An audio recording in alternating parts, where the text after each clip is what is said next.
Good day, everyone. I'm Kenton Pierbistondo together with Danica and Marie Gregorio. We are going to present our case presentation entitled Acute Hepatitis A and Hepatitis B Co-infection in a Young Female, a Case Report and Literature Review.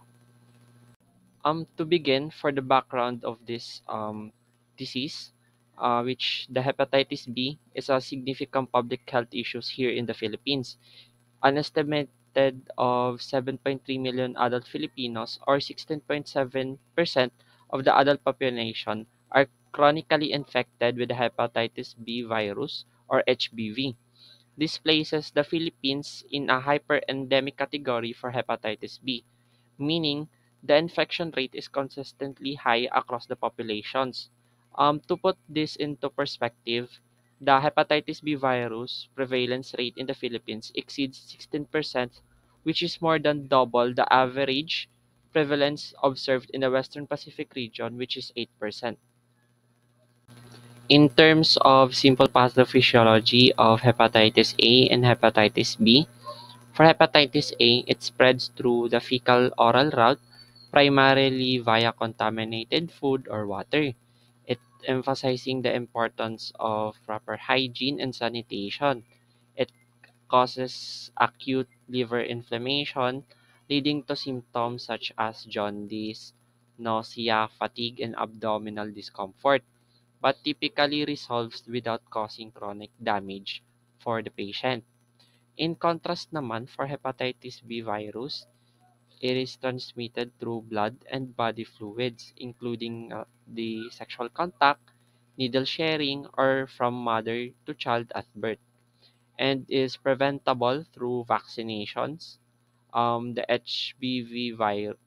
hepatitis B virus infects the liver cells, replicates, and may causes chronic inflammations, impairing the liver's ability to heal and increase the risk of liver fibrosis, cirrhosis, or cancer to the patient. So now let us discuss the patient history. For the patient information, the patient is a 24 years old female. Occupation was not specified. Also, she had a recent travel to Masad, which is an HAV endemic area, and she had a history of lip tattooing. For her relevant medical history, the patient is experiencing severe malaise, nausea, vomiting, generalized jaundice, fever, chills, yellow-brown stools, and dark urine. And for her past medical history, she had no prior viral hepatitis infection, and she tested negative for hepatitis B virus and hepatitis A virus 11 months prior experiencing these symptoms. For her medication history, she had no medication prior to admission, and she received tenofovir during hospitalization. Also, there were no allergies or adverse drug reactions reported. For her social and lifestyle factors, no history of drug or substance abuses, homelessness, multiple sexual partners, or incarceration. For the chief complaint and presenting symptoms, the main concern of the patient upon admission are generalized jaundice and malaise. The symptoms onset and duration, it began 10 days prior to hospitalization and progressed after 7 days. The characteristics of the symptom, it progressed from nausea, vomiting, and anorexia to severe jaundice and fever. For the chief complaint and presenting symptoms, the main concern of the patient upon admission are generalized jaundice and malaise. The symptoms onset and duration, it began 10 days prior to hospitalization and progressed after 7 days. The characteristics of the symptom, it progressed from nausea, vomiting, and anorexia to severe jaundice and fever. So for the assessment of the patient was diagnosed with acute hepatitis A virus and hepatitis B virus co-infection based on her clinical presentation and also based on her laboratory findings. Additional factor for her diagnosis is her recent travel to an endemic area for HIV without prior vaccination, and also her risk of hepatitis B transmission because of her recent lip tattoo session.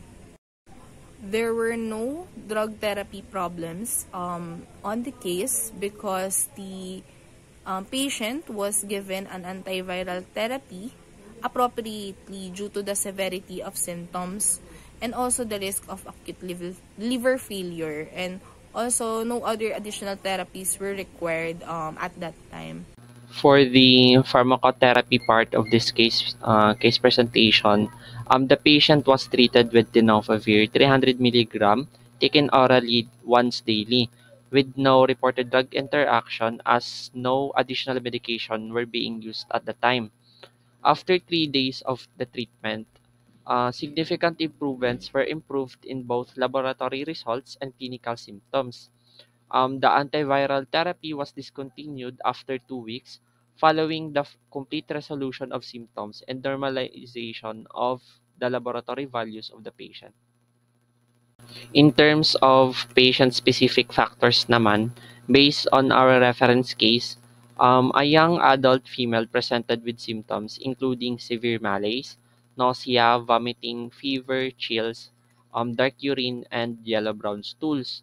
The history of the patient revealed recent tattooing 2 months prior and travel to an HIV endemic area 20 days before the symptoms onset. She had no history of drug or substance abuse, homelessness, and multiple sexual partners or prior viral hepatitis infection. However, the patient was non-vaccinated for HIV and HBV vaccine despite the adherence of national vaccination protocol for other diseases. So for the monitoring and follow-up of the patient, after 3 days of antiviral therapy, there were improvements in her laboratory results and symptoms. And with that, she was discharged from the hospital and was advised to do a follow-up after 2 weeks. After 2 weeks, the treatment was discontinued because her laboratory results were all back to normal and her symptoms were all resolved. And after 1 month, there were no reoccurrence of symptoms observed with her. In terms of patient education naman, the patient received education on the importance of vaccination for HAV and HBV to prevent further infections. And also there was a counseling focused on adapting proper hygiene practice to reduce the hepatitis A virus transmission risk, especially after traveling to endemic areas and avoiding high-risk behaviors such as the unsafe tattooing. Was also placed on follow-up care to monitor the patient recovery and ensure there were no chronic complications because of the infections. For collaboration with healthcare team, actually this case highlights how teamwork among healthcare professionals lead to a successful outcome. Infectious disease specialists diagnose the condition of the patient, prescribe the right antiviral treatment for her, and determine the treatment duration. The laboratory technicians ensured accurate and timely testing, providing crucial background to track the patient's progress. And also, the nurses played a vital role in administering medications, monitoring for side effects, and educating the patients on adherence and prevention. And to prevent the disease transmission within the hospital, the isolation precautions were implemented, including the designated patient areas, having strict hand hygiene and PPE use. Actually, these measures demonstrate the hospital team commitment to infection control. And lastly, the collaborative approach and swift action of the healthcare team were key to the patient's rapid recovery, showcasing the importance of teamwork in managing infectious diseases effectively, such as the hepatitis B virus and hepatitis A virus. In conclusion, this case shows how important it is to take a detailed medical history, assess risk, and use lab tests to accurately diagnose and distinguish between hepatitis A and hepatitis B. A thorough history helps identify the risk factors like recent travel, exposure to contaminated food or water, actually for hepatitis A virus, or contact with blood or body fluids for hepatitis B virus naman. Assessing lifestyle and vaccination status of the patient can also highlight the vulnerabilities or potential sources of infections. In lab tests naman, such as the checking for specific antibodies or antigens are crucial since symptoms of HAV and HBV can look very similar to each other.